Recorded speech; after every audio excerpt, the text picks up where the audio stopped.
So the internet has become a vehicle for that. It's a way that these people can target kids in a way that lowers their guard, and these kids only find out they're in trouble when it's too late.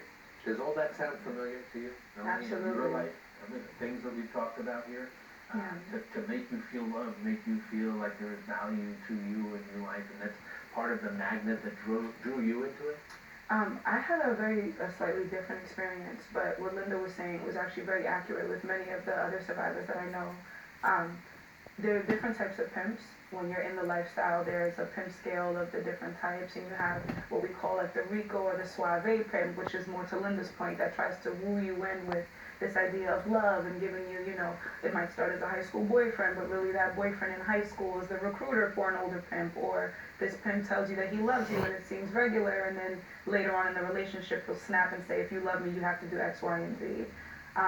We also, I think, have to pay attention to the categories of the vulnerabilities of the people that are susceptible to this issue, right? So in many cases, those that are wooed by love are coming from some type of broken home where they're not receiving that love, so there's a void there.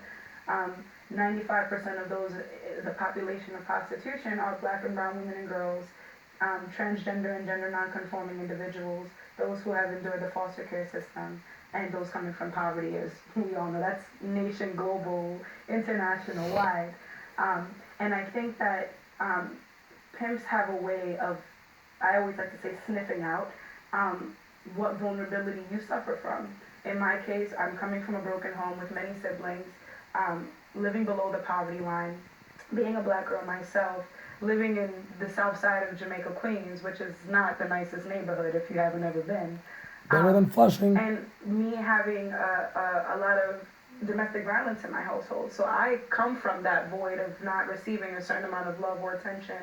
So you checked a lot of the boxes. A lot of the boxes. They're looking at, as you said, these are very sophisticated people, very sophisticated people. And patient. Being used Yeah. to protect people. He could have watched her for a long time And before he got her to figure out if anybody would look. Yeah. I remember when Ernie and I first got together, well, we'd known each other before, and I said, this is horrible, and I know that we're dealing with the same kids, missing kids. And he was, actually working on a book with me, or editing the book, and it was actually written, it's called Rinky Racing, but on a series of American kids that were mostly Or Jimmy in Dickhouse. middle school age that I knew of and knew. And it was like, I don't know how to make this so strong, because people aren't going to want to read it. And it was something to the extent of, Linda, don't weaken that book. Because I've been saying, I know what Well, it it's is. not Rosie, right? Power from this book to get, and that gets me to we've got a few minutes left, and I want to talk about, we talked about the problem now. Now I want to talk about what we do about this problem, and what we've all been doing, and what we all need to do. Now, let me come back Not to you, still because Rosie. You've become an activist. You've gotten involved in pushing legislation. Some of it has had immediate impact. There was a site, a back page, that was a destination point, if you would, for people who were looking. Yep. Tell me what you have been doing and what you found has been successful up to this point. So the most recent law that I helped pass was FOSTA SESTA in New York, and that stands for Fight Online Sex Traffickers Act and Stop Enabling Sex Traffickers Act. And what that did was just amend a very small piece of the Communications Decency Act of 1996, a whole lot of legal jargon. But in a nutshell, what You've FOSTA... learned a lot more about legislation than you probably ever wanted to know. Yeah, definitely a fact. But basically what that did was just amend this clause that shielded third-party websites from facilitating third-party content. Backpage They was... essentially had an immunity. Oh, absolutely. Just the word So, knowing. Yeah, It's just not knowing. not a wide road, it's just a narrow path. It's not going to be hard to prosecute. Oh, of course. And they keep pleading the fifth. They know. Right. The beginning. But Backpage was actually very personal to me because I was trafficked on Backpage for over a year. And much of my 12-year-old body was plastered all over that website. So one of the things that I do, like you said, a lot of the laws that I've passed had an immediate impact, and FOSTA SESTA was one of those laws. We've seen a lot of backlash from a lot of the people that we were talking about earlier, the pro-sex work lobbyists, people claim that it's detrimental. So my role now in society is to educate individuals on how false assessor is not targeted to individuals, but to the websites that facilitate this kind of crime. To go to Albany and DC and try to pass stronger laws or strengthen laws that we currently have against pimps, traffickers, exploiters, and sex buyers. Do you find that when you go there, Mhm. I'm going to come to you and Yeah. your organization, but when you find when you go to Albany, or when you go to Washington, are legislators both truly listening to you, first question, and do you get a sense that they have become committed to doing something about this? I would say I have a good like 60-40, maybe 70-30 of that. Most of the assembly members and senators that I meet with, they hear me and they seem really actively engaged. And a lot of them are honest when they don't really know much about the issue. They say, hey, this is not something my office really works on. This is kind of the first time I'm hearing about this. Educate me, and I appreciate that. There are a few that I meet with that are completely have a very opposite opinion on this on this topic as I do, and say, well, what about those who choose it, and what about those who want to do this, or pretty woman, or et cetera, et cetera. And those are the individuals that I tend to have a lot more of a frustrating conversation with. And sometimes we just But come that up. reflects what the attitudes of a lot of people out there, Mhm. right? This Absolutely. notion that you said, what about Pretty Woman? Isn't this Right. just a fairy tale? Again, with Pretty Woman. Waiting to have a happy ending. Or Or alive. don't you just have the ability Alive. yourself to say, never mind. I Plane don't crash wanna on the be mountain and you part have of to this, eat- I'm gonna just walk away. Eat the butts of the people. I would think that's what a lot of people think out there. It is, and that's why Of the my dead job people. is so hard, and that's why I probably will never be out of a job, because I have to continue to do this work. But even Pretty Woman is a prime example of those systemic oppressions, right? This is misogyny, this is sexism.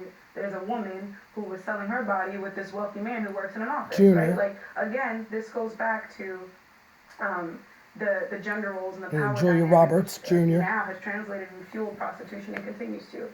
Tell me a little bit about your organization and Shared Hope International. Well, Shared Hope International is an institute, and we actually are 2 blocks from the White House. Our goal is to change the laws in all 50 states and the federal law. So 8 years ago, we started working on what became the bills you were just talking about.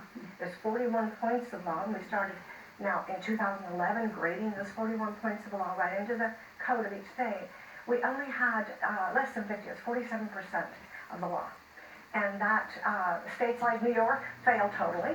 And if they started increasing, now most states are a B. So New York is a D. Now it's really interesting because when they started, they were the first to talk about treating the girls as victims instead of criminals. They kind of got stuck. The AG's office is doing great. There's some people here doing great, but they're holding to that cultural bias. In 19 states still haven't changed. They got a law, but in the law they have a prostitution law, and they still call the child a prostitute. And they hold the right to arrest them. Now, a few people will be diverted in that, and there are some good actions.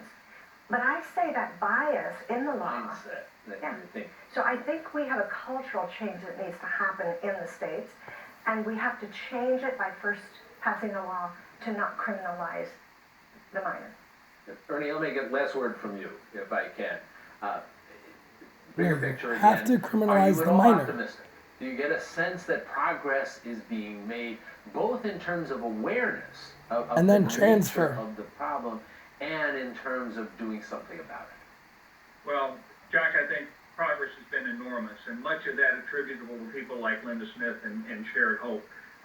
Because of her and her colleagues, the first Trafficking Victims Protection Act was passed almost 20 years ago. FESTA and SOFTA now have happened to address that internet immunity. But the key challenge remains One we established, need to build public FESTA. awareness. The public doesn't understand that this continues to happen.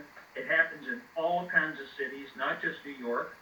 We launched a task force program across the country called Innocence Lost almost 20 years ago. The first major bust was Harrisburg, Pennsylvania. But finally, I think the most important the thing laughers? we need to do is address the demand. As long as customers feel that there's no risk for hiring a child for sex, this business is going to continue and it's going to prosper.